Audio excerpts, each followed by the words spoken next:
உத்தரப்பிரதேசத்தில் ஆன்மீக சொற்பொழிவு நிகழ்ச்சியில் கூட்ட நெரிசலில் சிக்கி 100க்கும் மேற்பட்டோர் உயிரிழந்துள்ளனர்.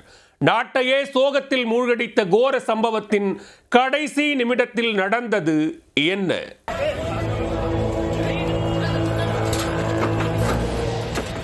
ஆன்மீக சொற்பொழிவுக்கு சென்றவர்களுக்கு நடந்த சோக சம்பவம்தான் இந்த கோர காட்சிகள். கூட்ட நெரிசலில் சிக்கி 100கணக்கானோர் உயிரிழக்க காரணம் என்ன? நிகழ்ச்சி ஏற்பாட்டாளர்கள் செய்த தவறு என்ன?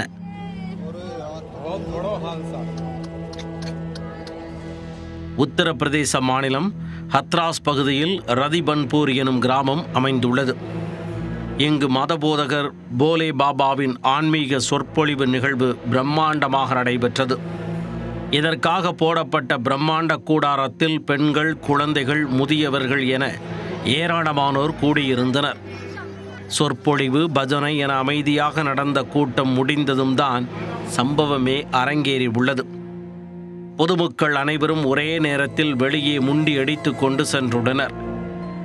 ஆயிரக்கணக்கானோர் திரண்டு வந்த நிலையில் வெளியேறும் சாலை உயரத்தில் அமைக்கப்பட்டு கீழே வடிகால் அமைக்கப்பட்டிருந்ததால் கூட்டம் அப்படியே தேங்கி நின்றுள்ளது. கூட்டம் முந்தி தள்ள ஒருவர் பின் ஒருவராக அந்த வடிகாலில் விழ ஆரம்பித்தனர். சிலர் நசுக்கப்பட்டார்கள். இதனால் வெளியேற வழியில்லாமல் ஒருவர் மீது ஒருவர் விழுந்து கூட்ட நெரிசலில் அனைவரும் சிக்கிக் கொண்டனர். குழந்தைகள், பெண்கள், முதியவர்கள் என பலரும் மூச்சு திணறல் ஏற்பட்டு மயங்கி விழுந்தனர். சிலர் சம்பவ இடத்திலேயே சுருண்டு விழுந்து உயிரிழந்தனர். ஏராளமானோர் கூட்டத்திற்கு நடுவில் சிக்கிக்கொண்டு மிதிபட்டு காயமடைந்தனர்.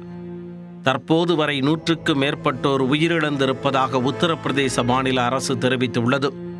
உயிரிழந்தவர்களின் உடல்கள் உடற்கூறாய்விற்காக எட்டா மருத்துவக் கல்லூரிக்கு கொண்டு செல்லப்பட்டது. காயமடைந்தவர்கள் மீட்கப்பட்டு அரசு மருத்துவமனையில் அனுமதிக்கப்பட்டு வருகின்றனர். மருத்துவமனைகளுக்கு மூச்சு திணறல்களுடன் கொண்டு வரப்பட்ட பொதுமக்களுக்கு உடனடியாக முதல் உதவி சிகிச்சை அளிக்க ஆக்சிஜன் சிலிண்டர் உள்ளிட்ட உபகரணங்களோ போதுமான மருந்துகளோ இல்லாததுதான் பலர் உயிரிழக்க காரணம் என பொதுமக்கள் பலரும் குற்றம் சாட்டுகின்றனர். இந்த சம்பவத்திற்கான காரணம் குறித்து விசாரிக்க ஆக்ரா கூடுதல் காவல்துறை இயக்குனர் ஜெனரல் மற்றும் அலிகார் கமிஷனர் அடங்கிய குழு அமைக்கப்பட்டுள்ளதாக அதிகாரப்பூர்வ வட்டாரம் தெரிவித்துள்ளது.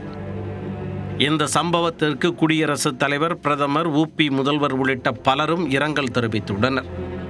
100க்கும் மேற்பட்ட உயிர்களை காவு வாங்கிய இந்த கோரச் சம்பவம் நாட்டையே சோகத்தில் மூழ்கடித்துள்ளது.